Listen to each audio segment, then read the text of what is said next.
What makes a movie is the editing.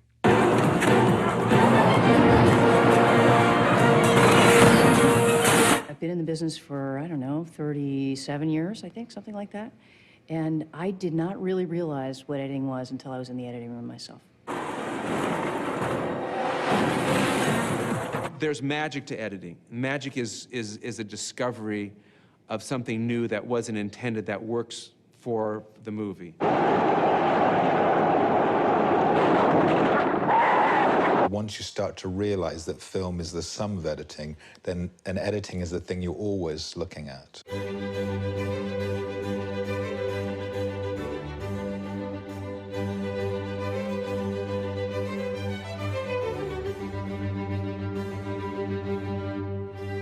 Showtime, folks.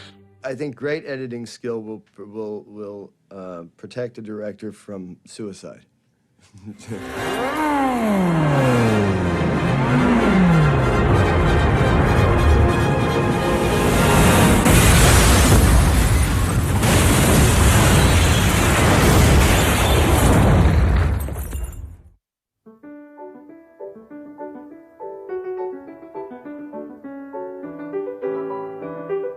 First filmmakers simply photographed what interested or amused them.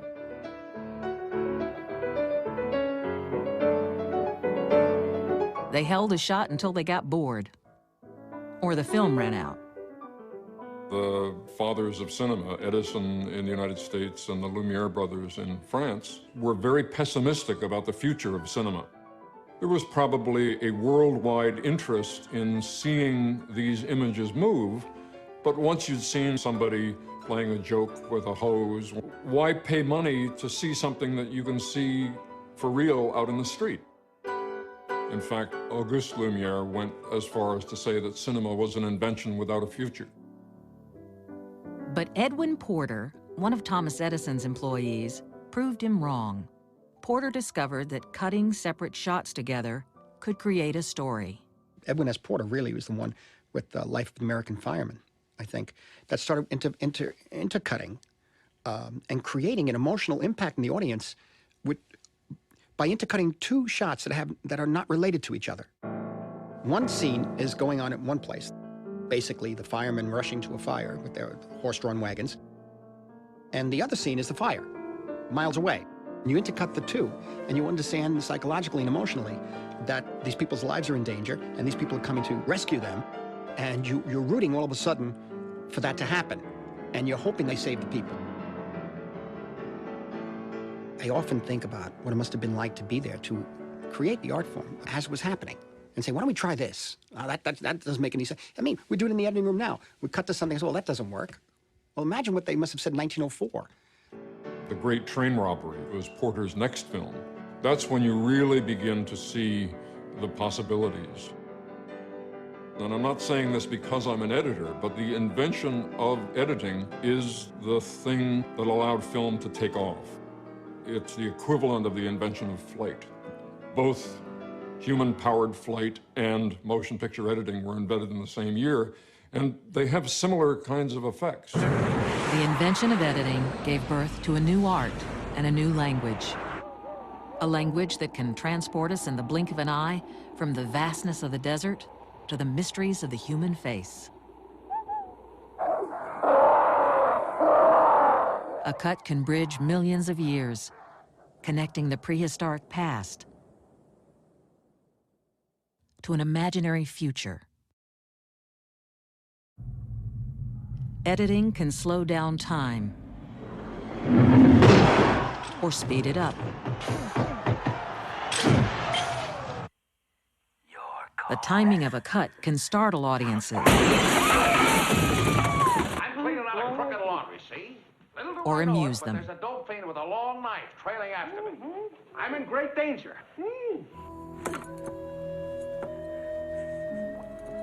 I'll never let go. I promise. The choice and length of shots shape our response to everything we see on the screen.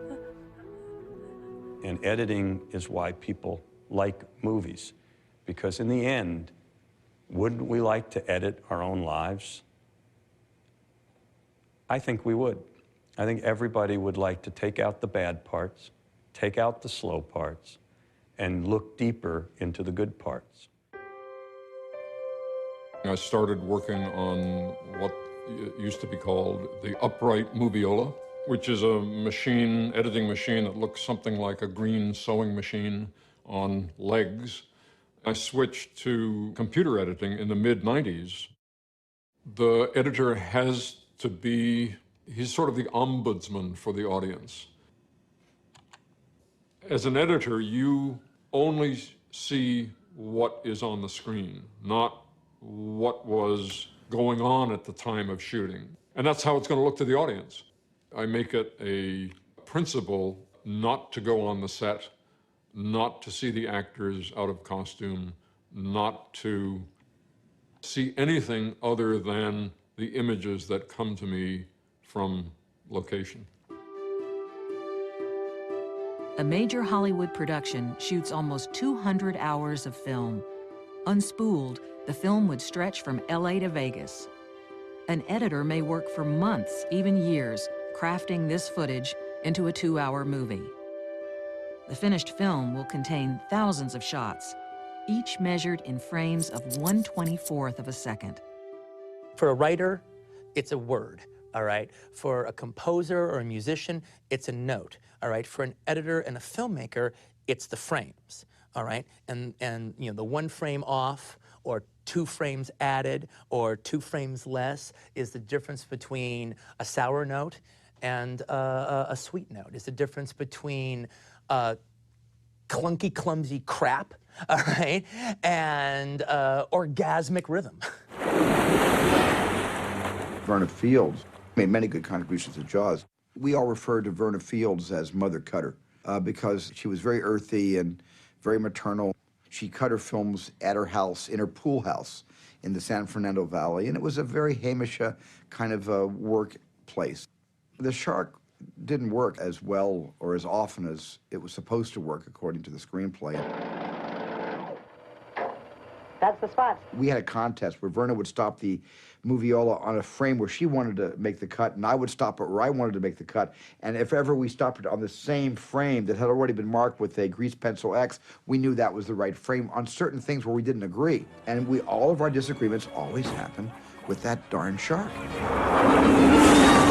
Verna was always in favor of making less to be more. And I was trying to squeeze that one more, because it took me days to get the one shot. So I'm going back to, I'm on a barge for 2 days trying to get the shark to look real. And the sad fact was the shark would only look real in 36 frames, not 38 frames. And that 2-frame difference was the difference between something really scary and something that looked like a great white floating turd. Out of my way. Well, I got so desperate on Terminator 2, trying to shorten that film to a manageable length, as we all understand that to be, that I said, well, wait a minute, do we really need all these frames? If we just took out 1 frame every second for the entire film, we'd shorten the film by a couple of minutes. Let's just do it as a test. We'll take a reel, and we'll take out 1 frame in every 24. And the editors looked at me like I was nuts.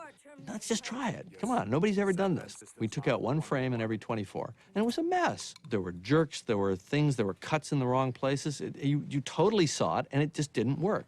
Every one of those individual frames was important. Once you know that as an editor, now you get scared for a while. It's like, geez, am I cutting here or am I cutting here?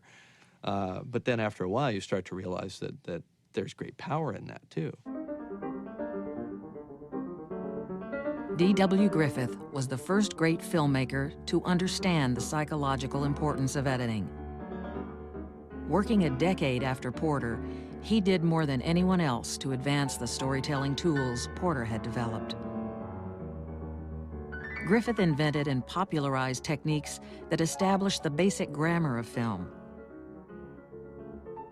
His melodramas were the first to draw audiences into the emotional world of his characters. He certainly was the first man to use the close-up in a big way.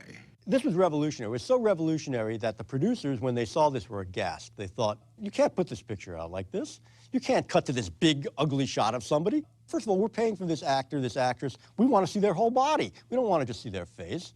Second of all, the audiences won't know what to respond to. They're going to be all confused. Well, the proof is in the pudding, and the reality is that the audiences were not confused at all. Griffith brought it together in one magnificent film, Birth of a Nation, and we saw the accumulation of sort of 10 years of editing knowledge put into a movie. And all of a sudden, you had not only had close-ups, but you had flashbacks, parallel action, and you had all sorts of things that he used to make the audience, his attention focused on a certain part of the frame. D.W. Griffith established the tenets of classical film editing. And classical film editing relied on the concept of the invisible cut, in which action would always be continuous and fluid and moving. The goal was to mask the cut so the audience wouldn't notice and could forget that they were watching a movie. Let's take another look. Notice how the gesture matches from one shot to the next? Griffith's seamless editing is still practiced today and was the dominant editing style in Hollywood movies for decades. At last. Look again. The cut is so smooth that it's barely noticeable. It's all for telling the story. And all you want to do is get the person emotionally invested in the story. So it becomes this invisible craft. We call it the invisible art. And indeed, it is. I mean, the more invisible we are, the better we're doing our job. Unfortunately, the invisible style of editing kept editors invisible and unappreciated as well. For years, they have been the best-kept secret of the movies. The first cutters were considered hands for hire rather than creative partners in the filmmaking process. They looked at the images by holding the film up to the light.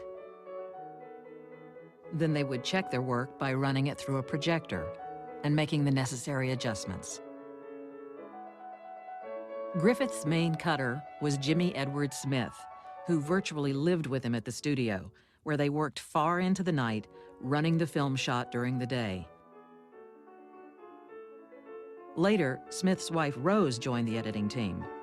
The Smiths married during the cutting of Intolerance.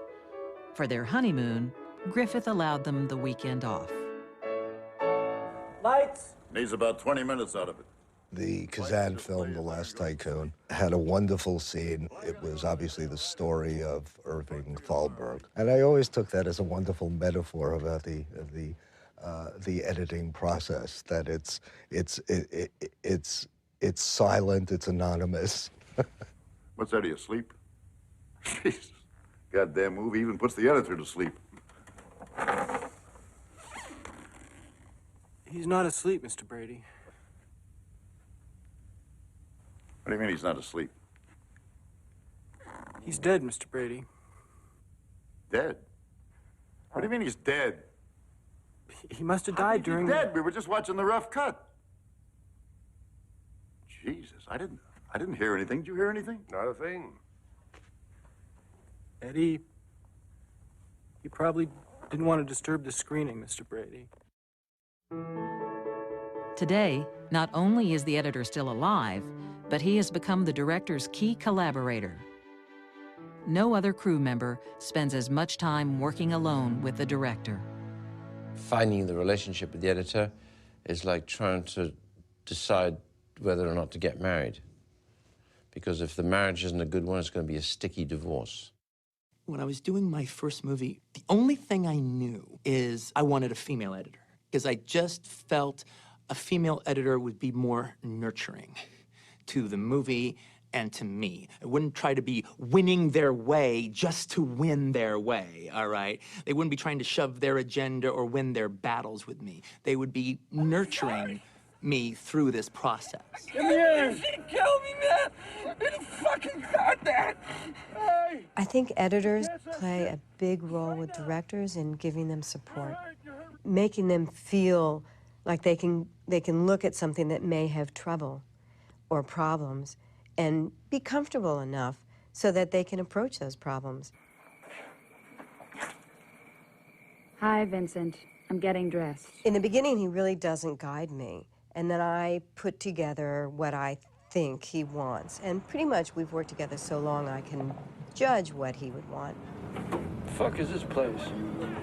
This is Jack Rabbit Slim's. An Elvis man should love it. Come on, man, let's go get a steak. You can get a steak here, Daddy-O. Don't be a... Oh, after you, kitty cat. Initially, I had it like really long. It was like a date in real time, all right? And it was sort of like Sally's job to kind of like, you know, little by little convince me to bring it down and bring it down and bring it down. And it still could be funny. You would still have what I'm talking about, but maybe it wouldn't be so painful.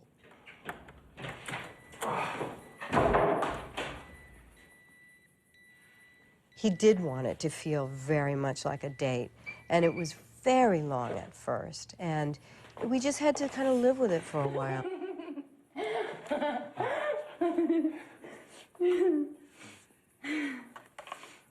Just like, you know, letting me live with it long enough so I could eventually, okay, I've had it enough, I've seen that enough, okay, maybe now I can lose this part. Okay, so now it was like here, and now it's like here. Finally, we'd bring it down, and then I kind of brought it too far down, and then he said, we got to bring it back out. That's it. No more, no more, no more, no more. This is not a video. We do that for 8 months, so intense. I see him more than my husband. And sometimes I, you know, get annoyed with her for not reading my mind 100%. I mean, all right, you know, it's not good enough that she reads it 80% of the time, all right? We work very intensely together, and it's kind of amazing that we still like each other. If I was with my husband that long, I don't think I'd like him that much. So by the time I've thought of an idea, written it, found the financing, cast the film, directed it, I get to the cutting room and it's like I've washed up on shore.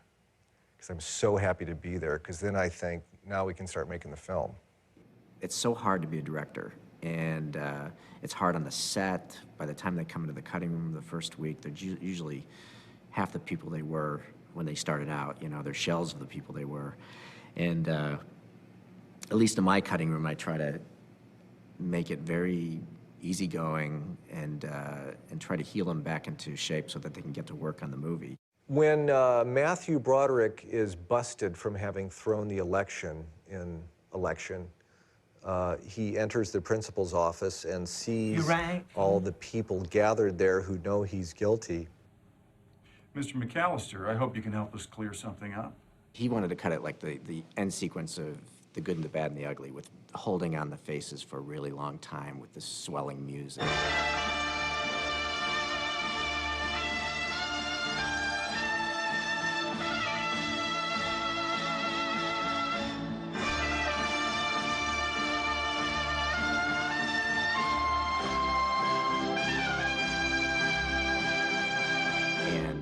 I was like, no, let's cut it really fast and build to a climax. And I didn't want to do that. I thought it was cheesy and would call too much attention to itself. And he just wouldn't want to do it. He wouldn't want to put it in the movie like that. So finally I said, I'll pay you $25. And I said, no, let's not do that. I go, okay, 50. And I said, no. He's like, no. And I said, 75. So he even gave me an invoice, and it says I owe him $75. So I paid him $75 to cut it in, and that's how it is now.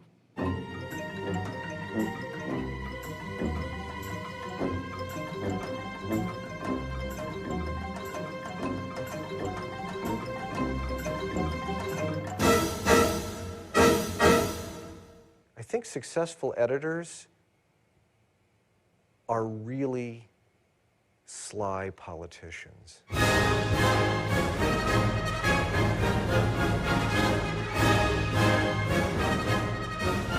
The Russian Revolution sparked a revolution in film editing as well.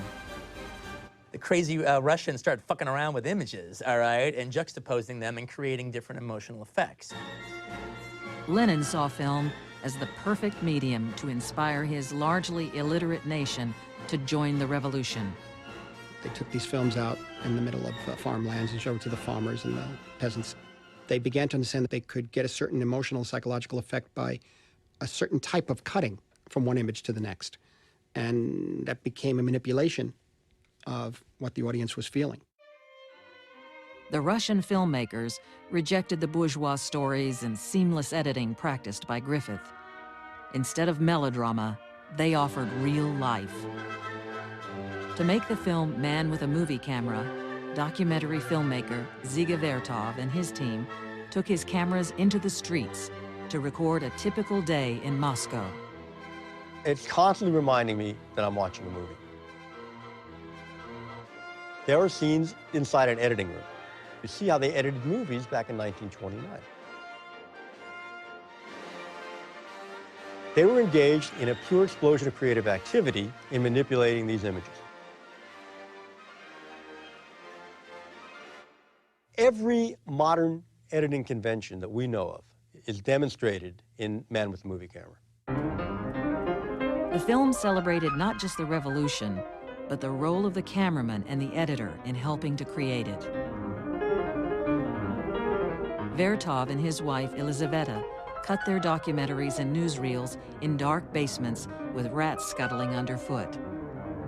But in this film, he made the editor as important as any other worker in the revolution. The theoretician Lev Kuleshov also experimented with film editing. In his most famous study, he took a shot of a Russian actor and intercut it with 3 different objects: a bowl of hot soup, a distraught woman draped across her husband's coffin, and a little girl playing with a teddy bear. When audiences saw the film, they raved about the actor's performance. How hungrily he looked at the soup. How sorrowfully he gazed at the woman. And how tenderly he watched the little girl. But actually, it was the same expression each time.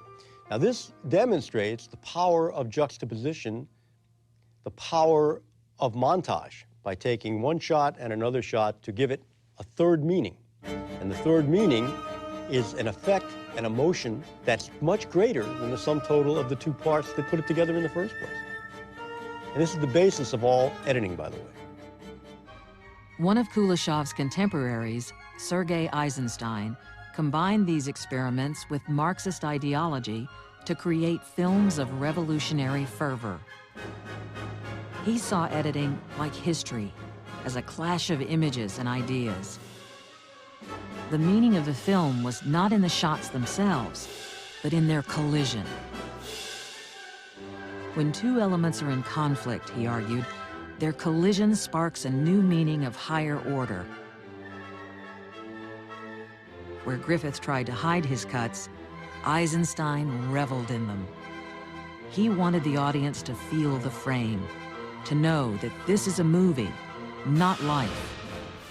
Eisenstein is the first real director. He killed himself in his staging, and he killed himself with his camera work and everything, but it was all at the service of the scissors. Every little single solitary bit of it. I got a movie projector when I was like 11, and one of the first movies I got was Battleship Potemkin. I just ran that Odessa step sequence over and over again. I couldn't believe what I was seeing. One of the things that makes it incredible is the editing, the incredible juxtaposition of images. What the Russians did was a response to what Griffith had done. Classical editing, and now Eisensteinian montage, then you can take that further. The American cinema has absorbed all of that stuff from the Russians, and now it's in our film.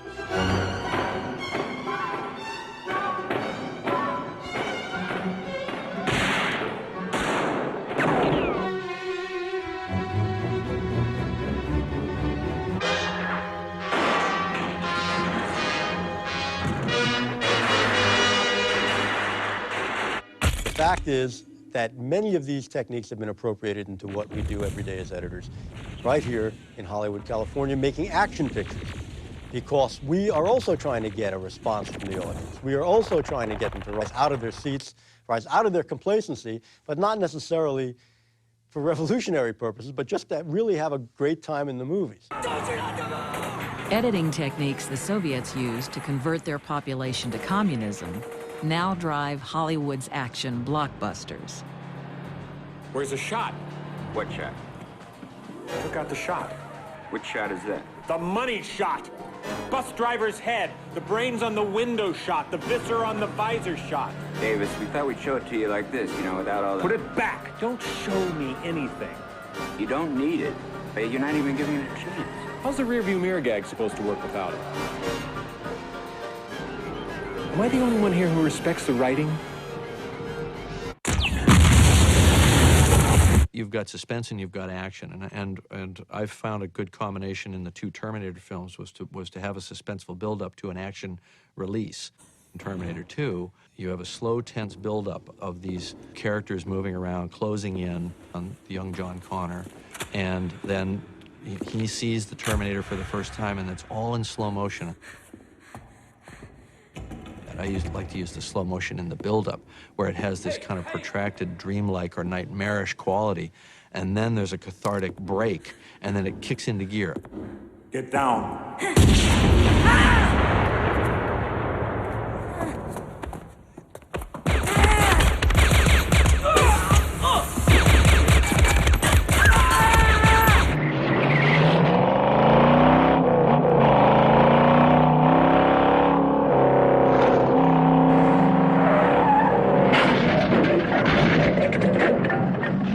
Chase, something is going right or something is going wrong, and you want to accentuate that. Rhythm is one of the ways you do that.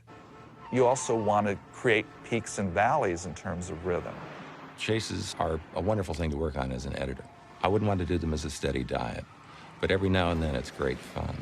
My favorite chase that I've ever worked on, actually, was the canal chase, as we called it, in Terminator 2. Our ancestors were survivors, therefore we're here. And so there's something plugged into our reptilian hindbrain that makes us relate to the idea of being pursued and getting away. So we get to go through these kind of cathartic simulator runs when we watch a movie, and we get to experience that heart-pounding fear of being chased. It's a natural form of excitement. Editing can hone that, sharpen that. The tempo of the cuts, the variety of shots that are used, the changing image sizes of characters, reactions, eyes, all these things are in the palette. By manipulation and juxtaposition, you can increase the excitement. This is the first thing in that I'm standing up, which allows me a considerable amount of freedom of movement, and it also means that I'm sprung. I guess that's the only word for it. And frequently when I'm looking at the cut, I will stand here with my hand on the controls, almost like a gunslinger, and trying to hit the point of the cut with my knees bent. And somehow this is important for me because it allows me to internalize the rhythms, the visual rhythms of what's happening. At this point, we've started with a blank slate. So the question is, what are we going to start with? That looks like a good possibility. It establishes things. So there's Anthony saying action, and they start to come forward. We could begin it anywhere in here, but see, there now somebody falls right here, and that's good. Falling is good. We will edit this shot into the timeline. And there it is.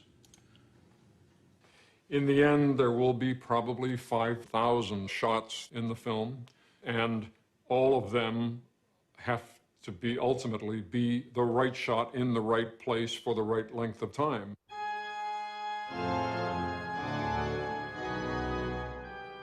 When I was watching Nosferatu when I was a kid, our main guy is up in the castle, and night has fallen, and we're very suspicious something's about to happen, and we see Nosferatu down the hall.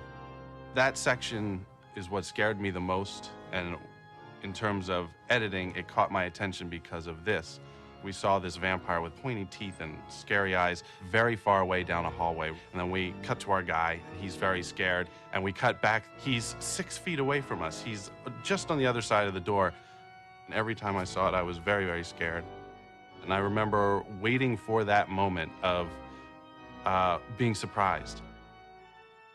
When people come into a theater, they're already keenly aware of their own fears. It's like, let's gather around the campfire and listen to the shaman talk. The screen being the fire.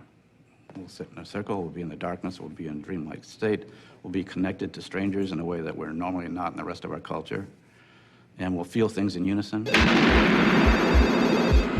Well, the opening sequence of Scream is almost a film in itself. It is kind of whacking the audience upside the head in 15 minutes, where you introduce a character, develop her, endear her to the audience, and then kill her unexpectedly.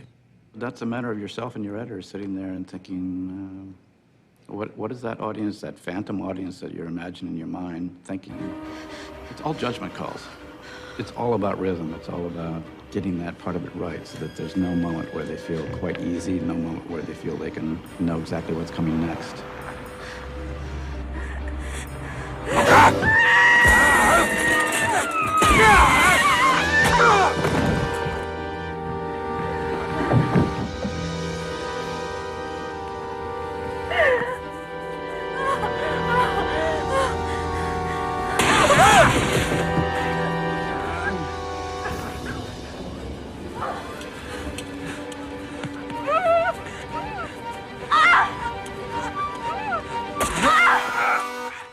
Hitchcock was one of the first directors I was aware of as a kid.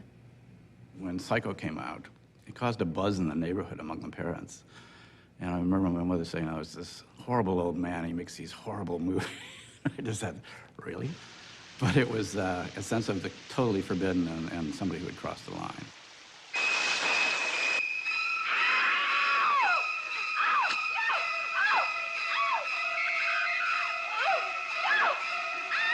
So later when I saw his films, it was a kind of delight of seeing this kind of savage wit, if you will, that beneath in Hitchcock's case, especially the very urbane, sophisticated, civilized veneer was this kind of feral, quick animal that knew exactly where the jugular was and kind of delighted in the taste of the blood.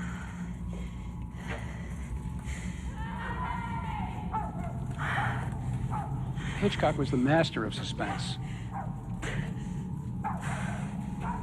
Jonathan Demme was devoted to Hitchcock, and his influence can clearly be seen in Silence of the Lambs.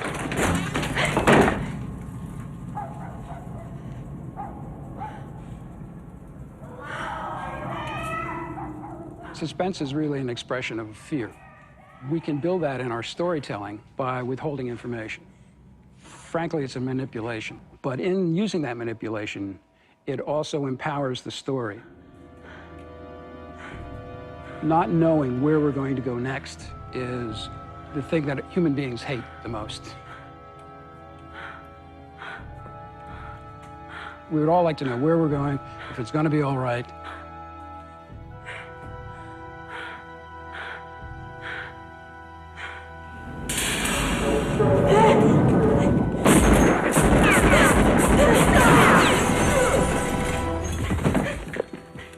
My editing process is an intuitive process.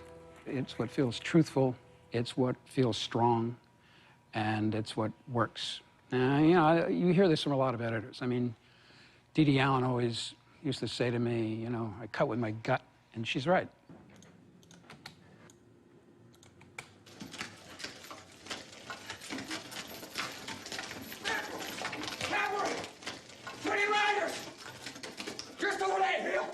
There's a mismatch here, and I'm going to have to determine whether this is a problem or not, because Brown is looking toward camera, but when we cut, he's looking up off to the left.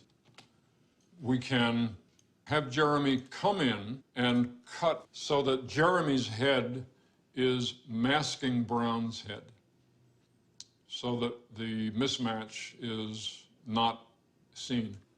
And now I'm going to mark this frame And I'm going to get rid of this area, which is 3 frames. And now I'm going to look at it in context and see how it looks.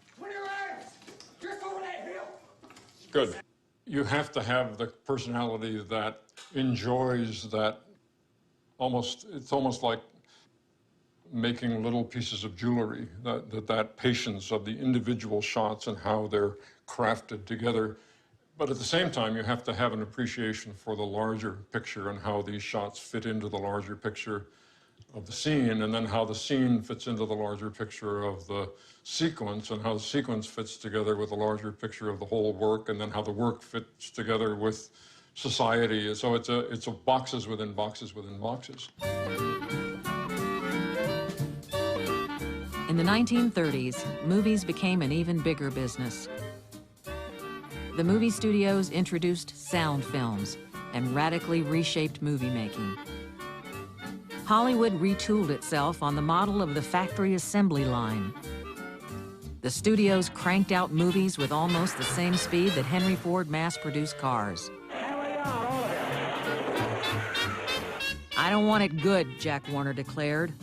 I want it Tuesday. You now needed an industrial system to make this all work.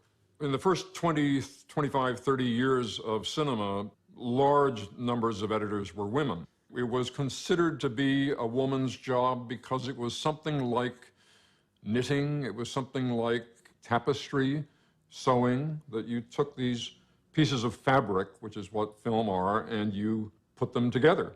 It was when sound came in that the men began to infiltrate the ranks of the editors, because sound was somehow electrical. It was technical. It was no longer knitting. There is the soundtrack, which might be several tracks, and the image. And without the happy marriage of those two, you're not using every bit of potential that you possibly can in editing a movie. The scene in Horse Whisperer where Sam Neill and Kristen Scott Thomas there's an argument results because she is going to leave. The intent of the scene was to show that the marriage was foundering. And it was dialogue basically overlapping as they were speaking, so they were both mic'd. To make it even more dramatic, I even took out more air and made the overlaps more intense. I could do that because I had separate tracks to work with. Are you a psychiatrist? He says it takes time. Well, I don't care what he says. I cannot sit here and pretend everything's going to be all right. I am we not have to pretending. Do something. I am trusting in we people who are know more losing, about this than we do. We are losing her. In effect, by taking out all of the air in that particular dialogue scene, it did have kind of a suffocating effect because there was no respite. There was no air there. You couldn't take it. You couldn't draw a breath, and it became that much more intense because of it. To me, sound is very important.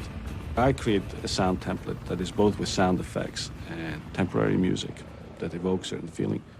I've worked with Per Hallberg as a sound designer and with Ridley Scott.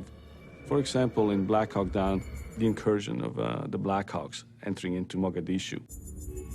It was almost like a ballet, a science fiction ballet. People landing on a different planet.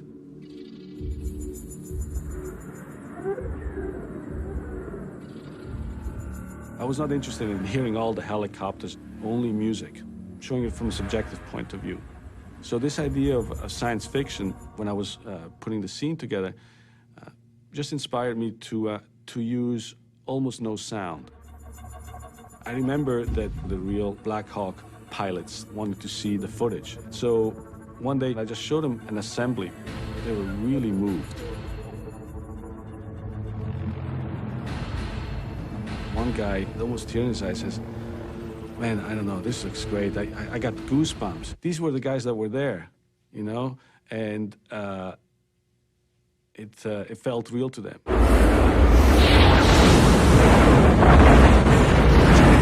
There was a scene in Dante's Peak where Pierce Brosnan has to walk back through a long tunnel to his truck, and the tunnel is about to collapse.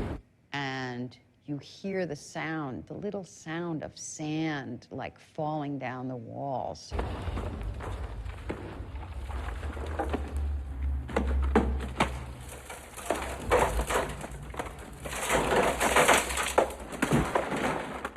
So at one point, the music editor asked me for the scene, and she proceeded to put music on it. And I looked at it, and I said, oh, that doesn't work at all.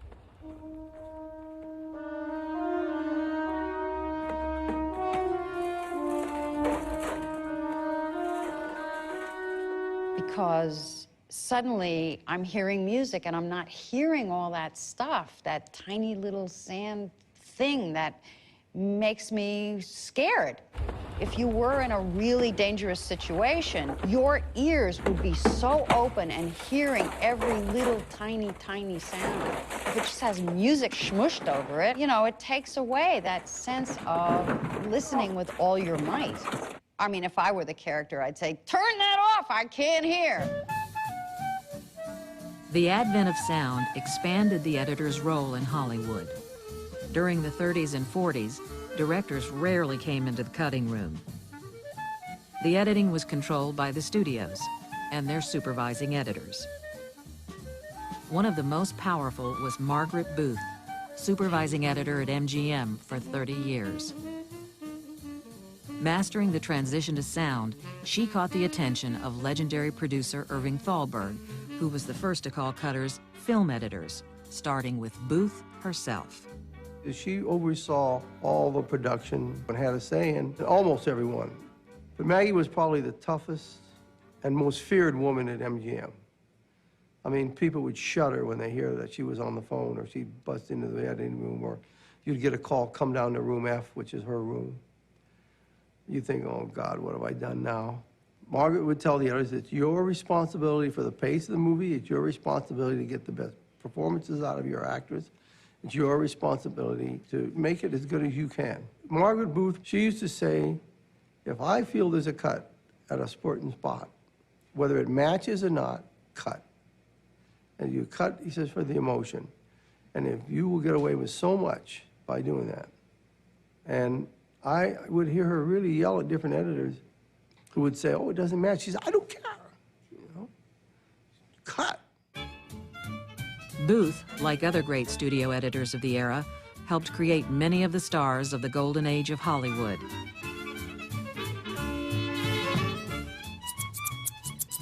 Editors today are still doing the same. We totally control the performance of an actor in the cutting room, actually. A lot of them won't admit that. Most actors learn very early on that the editor is the one to make friends with, because their performance depends a great deal on the editor and the taste and the talent of the editor. We'll see dailies, and take 5 is spectacular. It is great, but there's also something wonderful in take 7 and take 4 and take 3. Sometimes those and an actor will see it on screen and say, wow, that was terrific, you used take 5. They don't know, they don't realize that you are borrowing from every single performance. And the editor is the person who's responsible for finding those moments in each performance. You talk about basic instinct. I think to a large degree the great performance that Sharon is giving there is also constructed by Frank. He spent an enormous amount of time in selecting every part of every take that he felt was important. In cutting the interrogation sequence, using the basic scenes that were back and forth from the dialogue, the scene would be fairly dull. What are you going to do? I had to create her looks and his looks. They were manufactured. They weren't really shot that way. I would take a piece of Michael looking at her from a different part of the scene and a piece of her looking at him from a different part of the scene. I don't make any rules, Nick. I go with the flow. Sharon asked if she could see it, and I said, yeah, it's done. And Sharon came upstairs and said, you must remove that scene. And I said, what scene? And she said, you know the scene in the interrogation. But they were all afraid, I think, that these shots would hurt her performance. And even Sharon, I think, still thinks now that she lost the Oscar nomination because of these shots. And I said, Sharon, that scene is going to make you a star. And Paul said to her, you shot it, you know what I was doing, and basically I like it. And it works. And then, you know, that's history.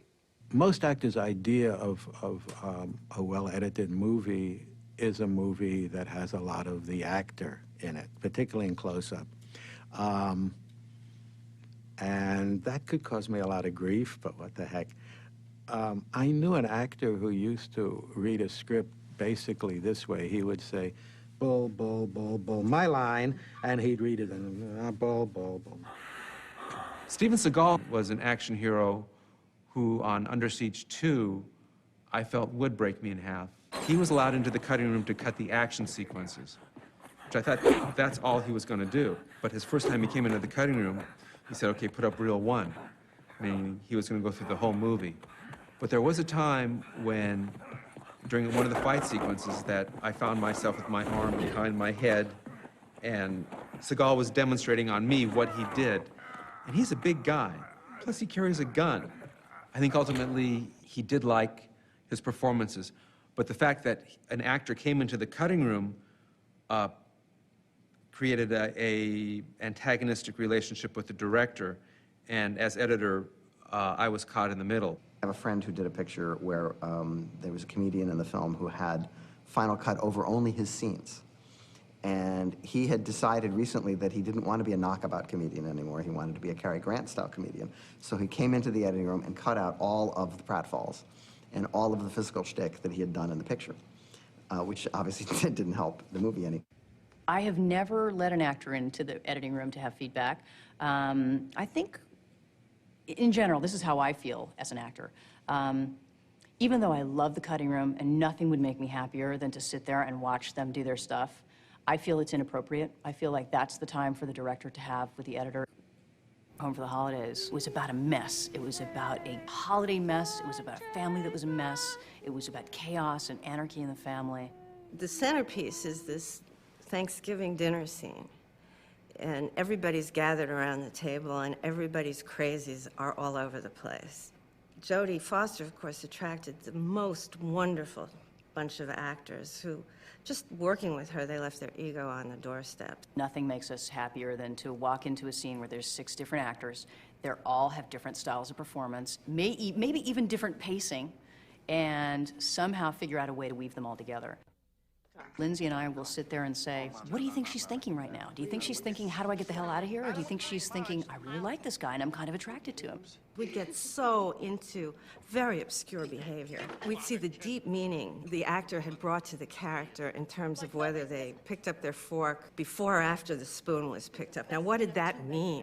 And of course, each little meaningless gesture adds up to a full performance.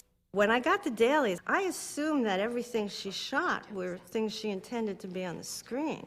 And I enjoy the challenge of that, of just trying to use everything. At one point, a turkey gets pushed and splashes on someone. And every time we looked at it, we would try a different way. Now, you can have the guy who's doing it go on his close-up and then have the turkey splash, or the turkey splash, you see the reaction shot. You can go a billion ways.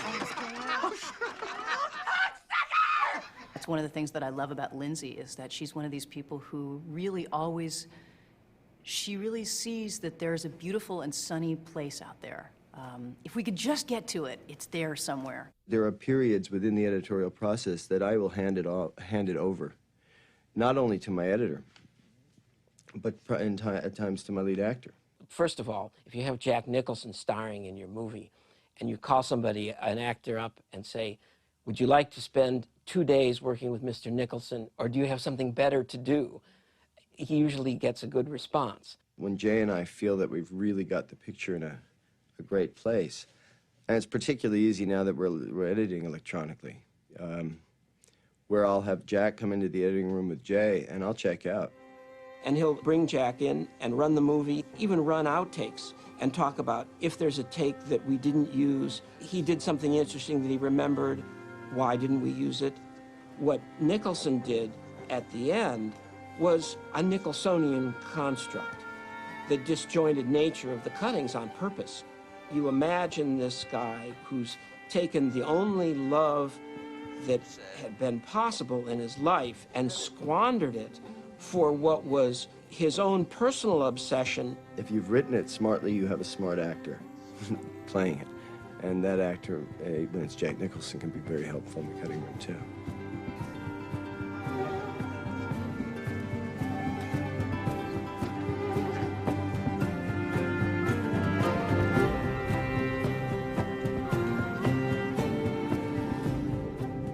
I find that with the actors, in most of the pictures I made, we kind of nail it on the set, usually.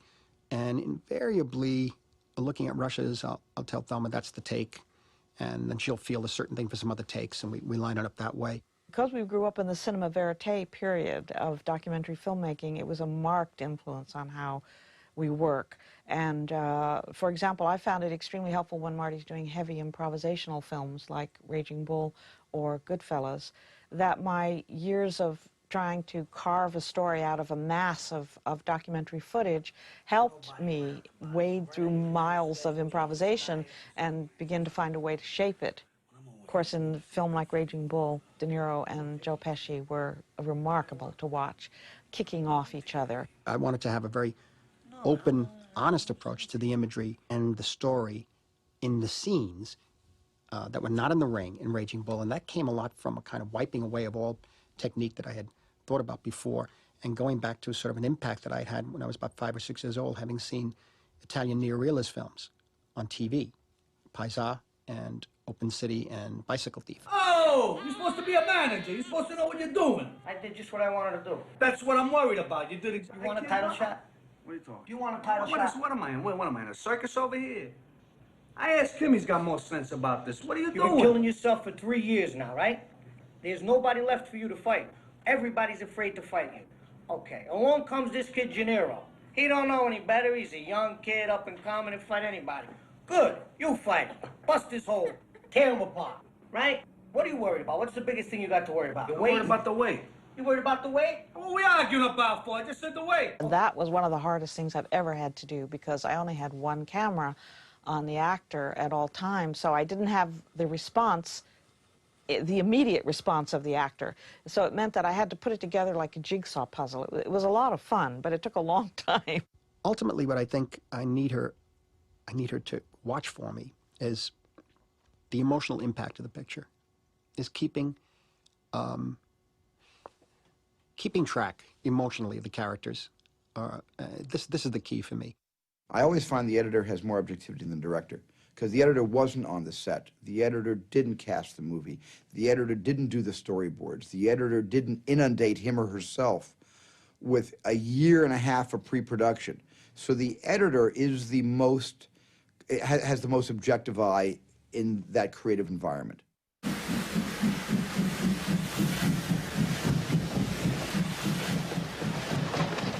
I remember one night, I go over to Stephen's house in Poland. I said, Steve, I want to run this scene for you. And he says, okay, and I run the scene. He looks at me. He says, I'll see you in the morning. He walked out. He was so emotionally involved with the scene. He couldn't believe that he shot it. It was so real. We were all terribly affected by the film. There's something inside that takes over. When it's very emotional, when there are problems in people's lives, something emotional takes over that's beyond your conscious mind.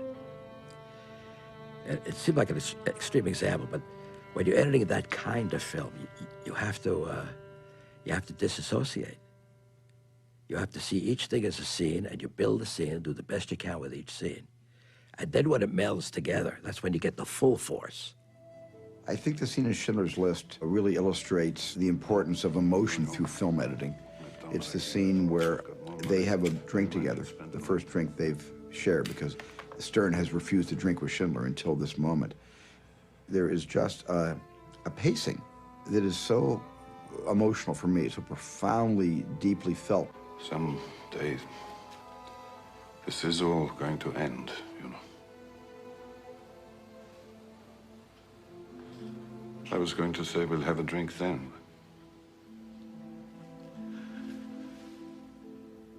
I think I better have it now.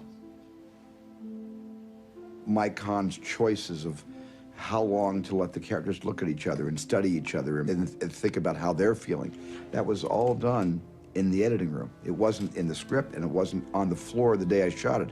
That whole emotional kind of meeting of the minds between those two great men happened in the editing room. In dialogue scenes, I like people looking at each other. I like eyes to meet. So they're getting into each other and you're connecting. For me, I'm always having problems cutting long scenes where people talk to each other, because you've got an unlimited amount of choices and opportunities when you just have two talking heads. The scene can go many, many different ways. The drama can become comedy. Pathos can become tragedy. It could become, you know, kind of like, you know, a grilling session or a deposition if you cut it really fast, or it can be very leisurely and introspective if you used a lot of thought and a lot of the breaths and air and the pauses, not just the words. And that's where, you know, a great film editor really can help a director. Another way of looking at film editing is that it's a dance of eyes. Philip Seymour Hoffman's eye is looking. That's a good thing. Now let's cut to a close-up of Hoffman looking, and the close-up of Hoffman is here. We've never seen this angle before, so the brain has to figure out what it's looking at and maybe why it's looking at it. And to the degree that you hold shots a certain length, you allow a certain train of thoughts to happen. When you cut a shot off, you've also cut off the thinking about that shot. Now, we want to cut to what he sees, because that's how we're going to understand what he's thinking about. Now, there you see him thinking, and then his eye goes down. So we run that at speed. Flinch, point of view, thinking, other co-conspirator. Let's do it now. What? Let's go. Oh, something's up. Don't do it. And we go. There's something about film, because of its sensory completeness, the fact that it is sound and image in this powerful fusion, that gets at something very deep within us. Filmmakers realized that sound and image didn't just stimulate emotions, they could also influence beliefs. During World War II, the U.S. government enlisted Hollywood's best. Editors and directors brought with them the same techniques they had used in fiction films to stir audiences across America.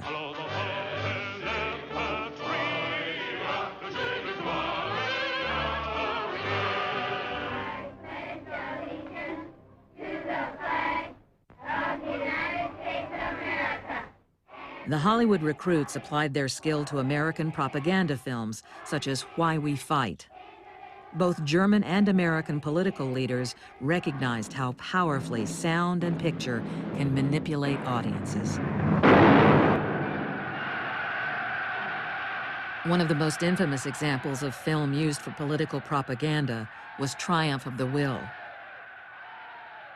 Director Leni Riefenstahl used sound, music, and masterful editing to make Adolf Hitler into a god.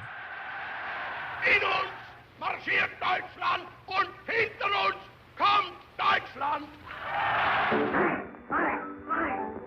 When the Allies went to war against Germany, British editor Charles Ridley re-edited the same footage to turn Hitler into a fool.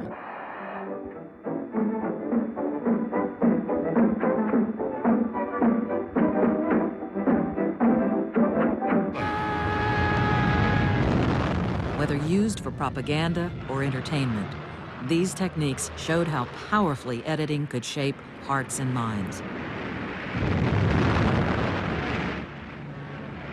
I had seen the German propaganda in Holland when we were occupied. The methodology of the whole thing is, of course, to show only one side of reality. Young people from all over the globe are joining up to fight for the future. I'm doing my part. I'm doing my part. I'm doing my part. I'm doing my part, too. So Starship Troopers is, style-wise, as a movie, has been influenced consciously by Why We Fight in the Second World War, Triumph of the Will. I used the Leni Riefenstahl touch just to tell the audience this group of people is not aware of the fact that they are used by the government to give their lives for goals that are only interesting to the government. Fresh meat for the grinder, eh? So how'd your kids do? I'm gonna be a pilot. Good for you. We need all the pilots we can get. So I think the theme of the movie is, come on, that's great, let's go to war and die. What about you, son? Infantry, sir. Good for you. Mobile infantry made me the man I am today. In editing, you can do the same trick. It's all trying to sell us something. Manipulation that's done by editing, manipulation done by the glamorous photography, and by a certain kind of music that makes you think that you are going to heaven or whatever. The manipulation of the elements within a film is a very powerful thing. It's almost a sacred thing in a way, because you're creating effects, you're creating responses in the audience. Editing is manipulation. We're manipulating reality as the audience sees it, because you want the audience to respond in a certain way, whether it's a laugh or a sigh or a fright. Everything's manipulated. And some people say, well, this director, he's manipulated the audience. Well, that's so naive, because that's all we do is manipulate. After World War II, Hollywood continued to make movies in the same way it had before the war. Although editors were now unionized, they were viewed for the most part as highly skilled mechanics. There was a man named Owen Marks. He edited The Petrified Forest, Casablanca, Treasure of Sierra Madre, East of Eden, and his films are immortal, and the man is completely unknown. And it's sort of symbolic of the way editors have been ignored in the literature about Hollywood. Editors worked on cutter's row and were expected to conform to the established rules of editing. If we were to think about the films that were being made, there was a certain film language that was very, very distinct. Certain kinds of coverage, long shot, two shot, single, single. There was almost a formulaic way of presenting films. This film language was very strict. And in editorial terms, there were rules that one felt could not be broken. A master shot had to come first, and then if you had an over-shoulder, you went to the over-shoulder, and you never went to the close-up till you'd done the whole dance coming from far to close. For instance, if you were going to have a transition from one place to the next, it would be done with a dissolve. Next thing you've got to remember is that a gentleman you meet among the cold cuts is simply not as attractive as one that you meet, say, in the mink department at Bergdorf's. In the 40s and 50s, the audience would expect a character to drive up, show him getting out of the car, he would walk up to the building, and then he would open the door, and then the editor would match cut the door opening on the other side, and he would walk in and come over and sit down. Pull up a chair. Thanks. It just seemed to me absolutely stupid that you had to show somebody coming down the stairs and all the way across the road and up the other side. I mean, you knew that they were coming from here and they were going to there. Why couldn't you just cut directly? Oh là là, Michel? Je peux entrer? Oui. In France, a group of film critics turned directors also challenged the doctrine of invisible editing and launched a revolution among editors.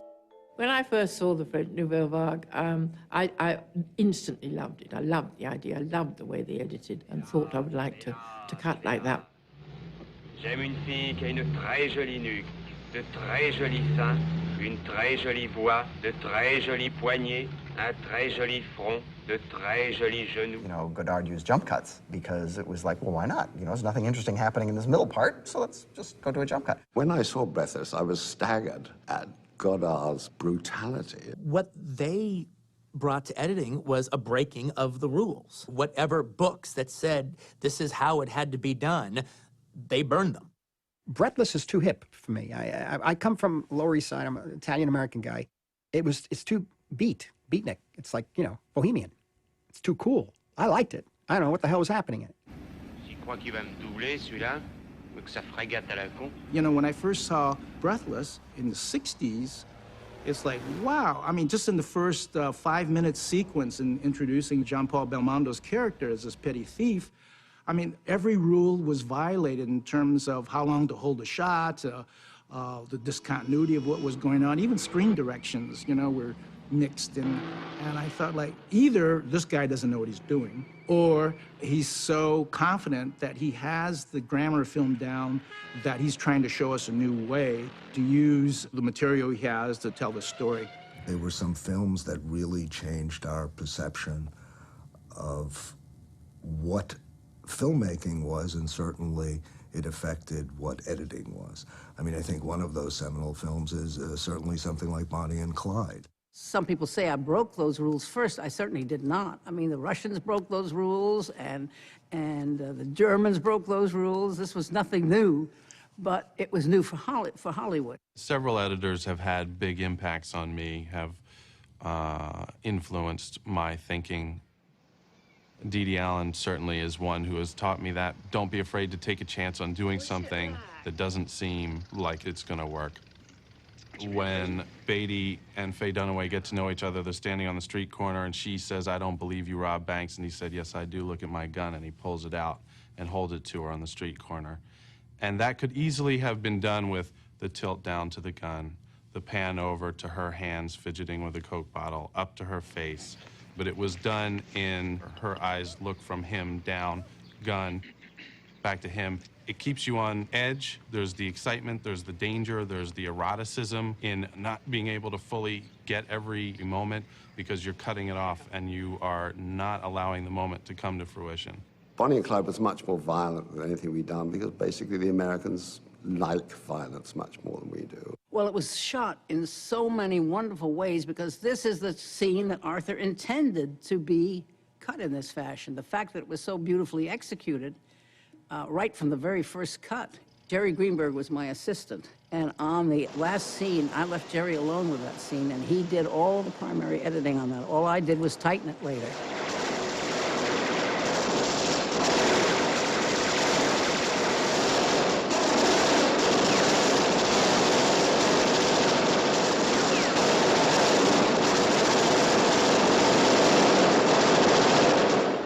Again, one is not saying that this was the beginning of the American New Wave, because one is sure that there were smaller films before that.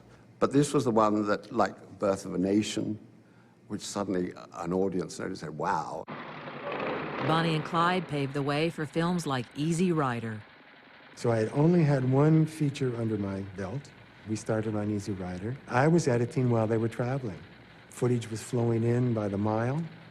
It was great, it was exciting, it was totally different than anything I had been involved in. These transitions that everybody remembers going from one scene to the next, where it flashes forward to the scene, flashes back to the scene you're in. Dennis didn't want a straight cut. I didn't want dissolves. So we kept throwing it around, and it was Dennis who cooked the part of the idea, which was, what if we went and then came back? And I said, yeah, but let's do it 3 times. Then we finally arrived at the length, and each one is 6 frames. Said, now we can use this whenever we want to. Well, as it turned out, it started to become a device. And so we stopped doing that. I said, no, we aren't going to do that. We'll only use it in special places. Without giving anything away, everybody was stoned when they were shooting. I learned soon on that I could not be stoned and edit. While it was going on, I thought it was grand. Then I look at it when I was straight, and I say, this is awful. I got to throw it out and start all over. This film has become an icon. I'm grateful that I had something to do with it, because I had grown up in the 30s, 40s, and 50s with movies as they were then. And finally, we're going to run it for Columbia with Leo Jaffe, chairman of the board. It ended. There was this long pause. Leo finally stands up, and then he says, I don't know what the fuck this picture means, but I know we're going to make a fuck of a lot of money. One of the things you have to develop as an editor is a very strong intuition about where is their attention. And under most ordinary circumstances, you're carrying that attention around without doing violence to it. It's like a cup that you're full of liquid that you're carrying. I don't want to spill anything. And as a result, people feel the invisibility of what you're doing. I often forget that what he actually does is assemble the film in a technical way, because most of our discussion is about well, why is it that we're not caring as much about this character now as we were 2 scenes ago? Why have we lost the thread of that character's development? Why does it feel like the end decelerates when, in fact, the cutting rhythm is faster? But a lot of what a director does is what the immune system of the organism does, which is to say, yes, that's good. I will allow this to come into the body. Or, no, that's a different blood type. I don't want that to come in. Walter's theories. I say every day Walter shares a theory with me. So they're going up, trying to get away from him before he catches them. Then the cavalry come around the corner. And Veazey, the Philip Seymour Hoffman character, realizes that his only chance now is to yell, and maybe the Northerners will shoot the home guard.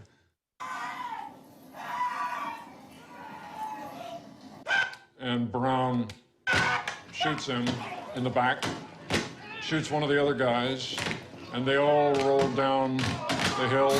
Then Brown gets shot. And the last image is of Inman, our hero, in this pile of bodies. We don't know whether he's dead or what.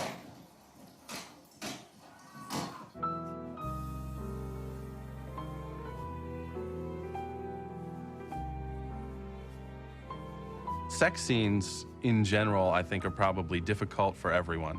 Difficult for writers, difficult for actors, difficult for directors. You know, it's the most intimate sort of moments that humans can have together. And you're saying, actually, let's put it on a 40-foot screen for a few thousand people. One of the things I wanted to do with Body Heat was make a very sexy movie. There had been a whole liberation in American movies in the 60s and 70s about what you could show. But as that freedom took over, it seemed to me that the movies had become less erotic. They had become much more explicit. Larry really wanted me to bring a woman's sensibility to the film, largely in having it be as implicit as possible as opposed to explicit. After all, eroticism is born out of what you can imagine as opposed to what you actually see. There's the difference between eroticism and pornography. You need not just this incredible technician, this artist, but you need a psychologist, someone who can handle you.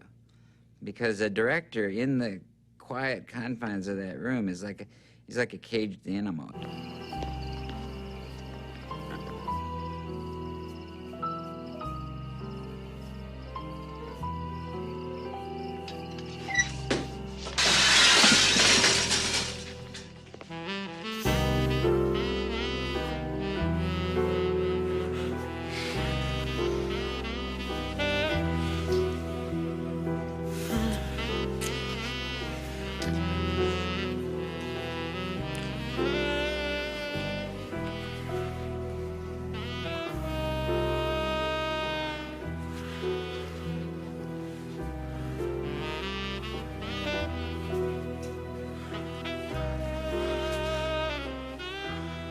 In that particular scene, we had more footage that was more explicit, and there was just simply an editorial choice not to show it. The erotic landscape in films, the sexual landscape, is often the hardest to do because everybody has an opinion and everybody has a point of view about what's sexy and what's erotic. And it's an odd place to go to as a filmmaker, partly because it's been trespassed into so many times by so many other movies. I think it's very erotic when you don't see that much. It was an interesting problem with Out of Sight. The way it was written was just one scene in the bar. So I cut the scene where they meet and he sits down and talks to her and they start flirting. And then the scene in the bedroom was only shot silently because it was going to have the dialogue from the first scene laid over it anyway, so it didn't work as a scene. Then we got the idea, Steven Soderbergh and I, sort of between us really, to start intercutting. We just tried one or two things, and then it started to gel.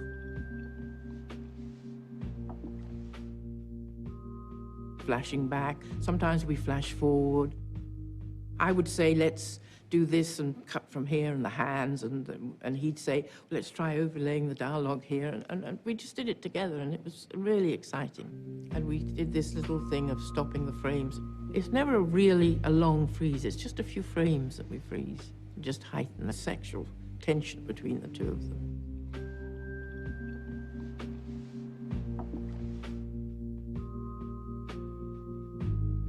It tells a story. It's very emotional. It's very sexual, I think, without really showing much. Some other films I've done have shown more. You went to see her? To warn her about Chino. So she did help you? I don't think we should get into that. You know, when they're undressing separately, and we've got odd dialogue over the undressing, nothing to do with what they're actually doing. Yeah, I think that it's really good and very, very good storytelling.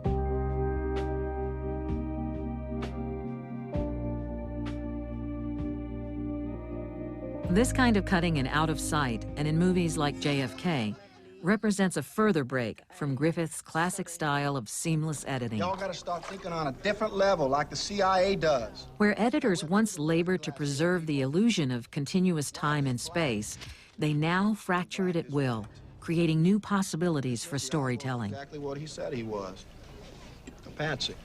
Oliver Stone is a very wonderful director for an editor because he gives the editor free rein. He says to the editor, play jazz. Just go free form. There is a scene in JFK where Oswald walks from a house to a theater, and he said, just when you cut the scene, just make it very chaotic. So I cut the scene in what I thought was a chaotic way, and I showed him the next day, and he said, no, it's got to be way more chaotic than that. Since we cut JFK on a 3/4-inch linear editing system, one thing it had was the ability to hit these buttons and change where the edit went. So I sat there and just banged on the keys like this. And I showed it to him the next day, and he went, that's it. It's in the movie.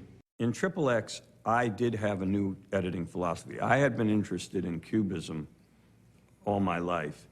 And one day, I was watching extreme sports videos. Somebody will do some amazing stunt, and they'll do it in reverse, and then they'll do it forward, and then they'll do it in reverse. I suddenly thought, what if I did it in so many angles that I didn't care whether you saw the beginning of a stunt from 4 different angles? And the way we would cut it, you would feel that you were going around the event in pieces, so that by the time that motorcycle lands, you actually experience the jump, almost as if you're on the motorcycle, as opposed to standing back in a safe distance, observing the event like you would in real life.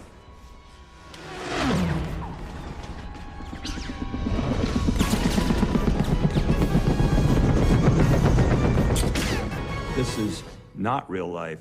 This is really relishing this action moment by making a cubist editing approach. Another change in editing is the accelerated pace of movies, a subject of controversy among filmmakers.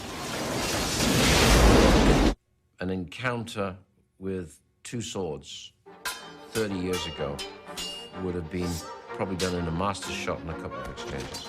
Today, that encounter could evolve into 200 shots. Split-second eye blink, a blade going into a chest, slight movement of a wrist. So the audience is taken right down into this roller coaster ride of minutiae, and that's what they want. Because kids today are raised on television and in MTV and commercials, they not only can process information faster and understand what images mean, but that they demand it. I think the MTV generation in the 80s kind of created this style of editing. And Billy Weber and I on Top Gun, we were pushed in that direction. Jerry Bruckheimer and Don Simmons were very much in tune with their audiences. They felt that that was what the audiences liked, and I think they were proven right, given the box office on some of those early movies. And I mean, fast cutting was not invented now or with MTV. Just look at Lou Lombardo's work on The Wild Bunch.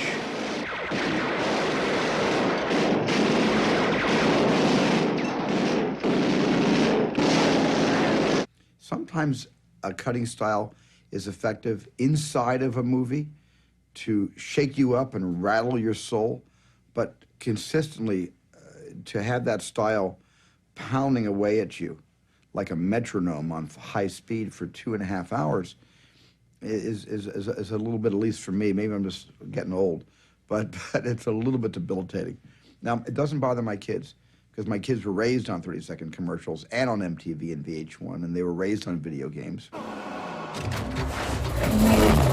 I feel like I was born 80 and I'm growing backwards. So now I'm somewhere around 27, you know, I get a tattoo and I'm feeling closer to a generation that has learned to absorb information at a speed that was heretofore unthinkable, and where their rhythms are well more hungry than a traditional narrative pace. What I'm afraid of is the tendency for everything to go by quickly. And I'm afraid of what it does to the culture. A sense of consuming something and throwing it away, as opposed to being enveloped with something. Taking the time to see and experience time in a different way.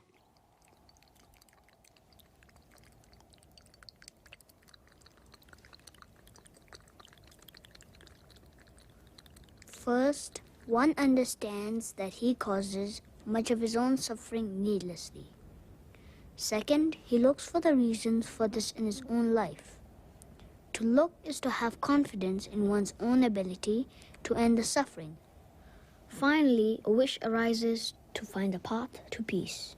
For all beings desire happiness. All wish to find their purer selves. Many times editing is about when not to cut, when to have the silence, when to let the moment be itself. The musicality of Places in the Heart is one of the things that is the strongest.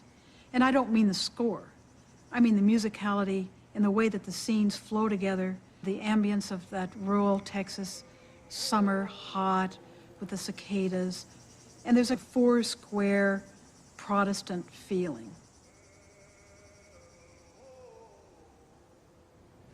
After her husband has been shot by this drunk black kid on the railroad tracks, there were no funeral parlors. Couldn't afford one anyway. In the Depression, the body was brought back to the home and laid out on the dining room table where they just had Sunday dinner. An incredibly moving moment. And we just held on her and held on her and held on her and held on her. We would have been married 15 years this October. We had 2 children. And I never knew till just now where it's had a scar right there. And it was just exquisite, moving, beautiful. If we had cut it, it would have destroyed everything. Editing is like poetry. It has to do with rhythms. It has to do with visual. It's visual poetry. The digital revolution has further enhanced the poetic powers of the editor.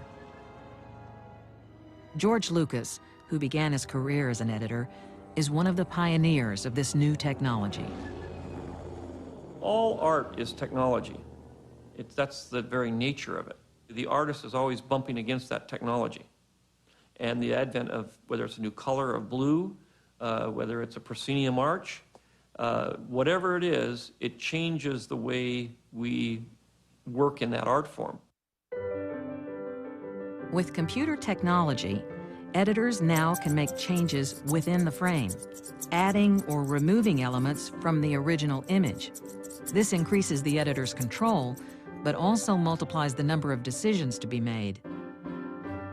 Now you can edit what I call in 3D, which is you have a scene and you have people in the scene, and you can cut those people out, you can move them around in the scene, you can go in for a close-up, you can go out. You can sort of direct the film in the editing room, which is, growing up as an editor, what I've always wanted to do. The new technology also makes it possible to cut the movie before shooting begins. Pre-visualization gives an editor much more input in planning the movie. And I have a system now, because of the digital world, I have a group of kids really do little videomatics of things, and we have a little blue screen. We can send these editors in and shoot scenes on just an amateur video camera. And so I can actually shoot the film and make the film and write the film right there in the editing room.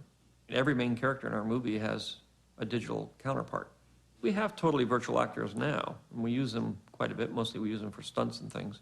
We have a lot of situations where It's better to use a digital actor than it is to use a real actor. Christopher Lee is 80 years old.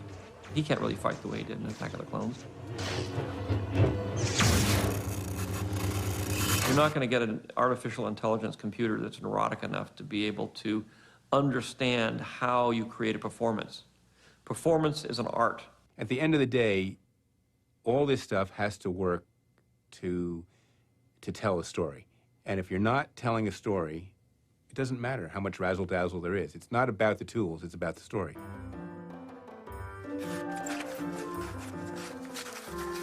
In many ways, we're the last storyteller. The movie has been written by the writer, and then it's directed, and then it comes to the last storytelling, which is in the editing process. The last draft of the screenplay is the first cut of the movie, and the final cut of the movie is the last draft of the script. An editor can take a sequence that a director shot and reconfigure it in such a way that it becomes a whole different sequence, which is much more beneficial to the movie. Bob Fosse referred to me as a collaborator on his movies, and I don't think there can be a greater compliment for an editor to be called a collaborator, to really to have that function. And now, a word about dykes. Ah, I like dykes. How could you say that? Lenny was a biographical film of the comedian Lenny Bruce, who was often arrested for taking language to the legal limits of where it could go in the late 50s. The most wonderful thing that happened in it was near the end of the production. We had to show the film to the producer. And the script for the film was the best script I ever read. But we were having a problem. We hated the ending. You're trying to stop the information. Hey, look, will you please remove this man from the courtroom? It was just not coming together. When Lenny is dragged out of the courtroom, his life is effectively over. Between that period and the time of his death, there were 20 minutes of material. And I turned to Bob and I said, why don't we just kill the son of a bitch? I took out 2 reels of film. And I went straight from, you can't stop the information, to Lenny's body on the floor. And that was about the most exciting thing I've ever done in a cutting room. I mean, we just loved that. The opening scene of Apocalypse is a good example of what you can achieve editorially that is not based on the original script. There were some collisions of images that occurred to Francis as he was shooting the film that were at variance with how he had planned to begin the film originally. The trees being napalmed was originally shot for the surfing scene, which comes much later in the film. There was a shot of jungle bursting into slow motion flames with helicopters flying at odd angles in slow motion through the frame. And when Francis saw that shot in dailies, which was, I think, simply done to record this explosion, it wasn't intended to use it in the finished film. But he looked at it and said, that's the film right there. It's jungle, flames, helicopters. The Martin Sheen character was one that was shaped very significantly in the editing room. The film itself was shot with the idea that there would be a narrative glue to hold the film together. What exactly that glue was and who the character of the narrator really was really not shaped until well into the post-production process. Willard punches the mirror, blood comes out of his hand. All of this is really happening. That's real blood. That's Marty Sheen. None of that was intended to happen. That was just Francis saying, Marty, let's shoot an improvisation with you trapped in your room and what is going to happen. I think as we worked on the film, we realized that the film itself was in its own strange way a kind of modern opera. And the reality of dealing just in the beginning with the Martin Sheen character was not sufficient to give the audience not only the emotional state with which to enter the film, but the visual iconography of the film itself. Going through the dailies of the film, I collected a number of images of the Cambodian heads, burning images from the end, and worked them in through a series of multi-level dissolves with the burning napalm and the helicopters flying through, and then images of Willard's room and Willard asleep, and he's trapped in this nightmare. You have been hearing helicopter sounds, and now you see this ceiling fan, and what you're hearing is the whap, whap, whap, whap, whap sound of a helicopter. Is that coming from his dream? Is it a reality? Is somehow that sound coming from the fan? I remember when I was assembling those images, almost jumping away from the editing machine when I put that sound with that image, because it seemed to me that that fan was making that sound, even though I knew it was impossible. And if it was convincing me who was doing it, it surely would convince others. Now they begin to coalesce, and they turn into a real helicopter coming from a fan. No. And then you hear a real helicopter fly over the room. Willard gets up out of bed, goes over to the window, and says, Saigon. Shit. All of that, the narration and the helicopter flying over and the napalm jungle, is concocted into something that is a powerful beginning to a film, not only powerful in and of itself, but powerful in the way that it sets the stage for the journey that this particular film is going to take. Obviously, great directors give you great material to work with, but the ultimate film that you see is the edited version, and it's the editor is greatly responsible for that. I find my work absolutely fascinating and absorbing. I sat down to work, and 30 years went by without my noticing it. It's true. When I go into an editing room in the morning, I edit. My assistant has to remind me it's lunchtime. Or Steven has to come in and say, hey, Mike, why don't you stop for a while or something? Because time goes by like that.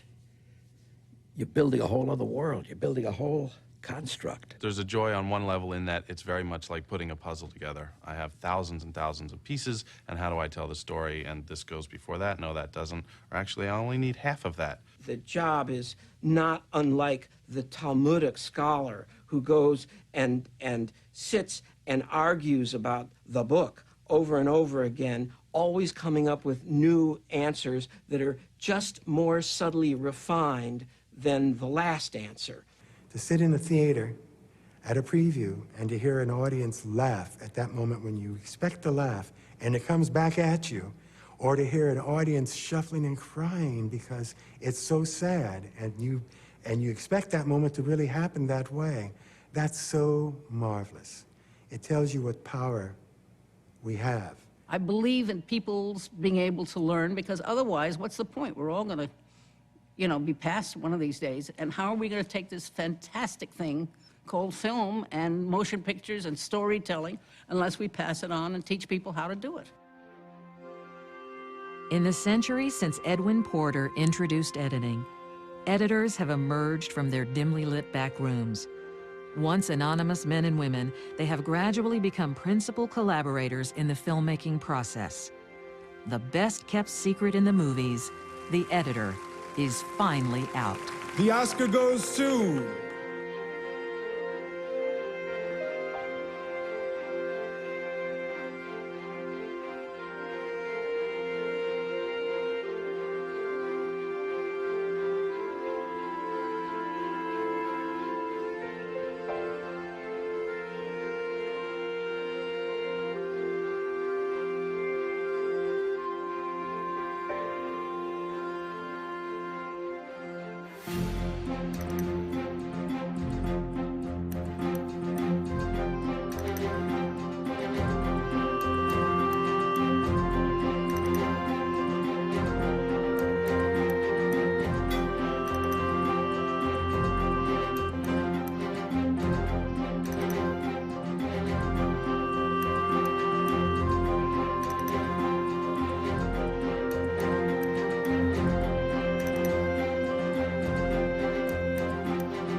Thank you. Thank you so much. You know, Stephen gave me my, my first editorial advice. I don't know if you remember this or not, Stephen, but Stephen produced I Want to Hold Your Hand, my first movie, so talked to him about a lot of things, but when it came to editing, he said, hey, Bob, real easy. When in doubt, cut it out. And, I've been saying that in the editing room, as you guys know, for all these years. Stephen also was able to, when I was making that movie, Stephen just bought, like, his first mansion in Beverly Hills. And he said, hey, I got this great pool house. And you guys don't have to edit on the lot where there's no windows in the editing rooms. You guys can edit in this pool house. And we said, hey, that's great. So we went in the back of Stephen's house, and we were editing I Want to Hold Your Hand in the pool house. But the strange thing kept happening. We'd get there in the morning, and the editors would pull the reels off the racks, and all the sprockets would be torn up, and there'd be, like, ripped film. And, of course, you don't have to, think very far to figure out what was really happening. So I asked Stephen about it one day, and he said, well, sometimes I can't sleep, and so I thought I'd go up to the pool house and run a few reels. But what happens in any room? You sit around, you talk about girls, and you talk dirty, and you lie on the couch, and you enjoy yourself, and you eat chocolate bars. And like I said before, when somebody hears a director coming, you throw everything away, you stand up straight like you're working and you're doing everything. And that's what editors do.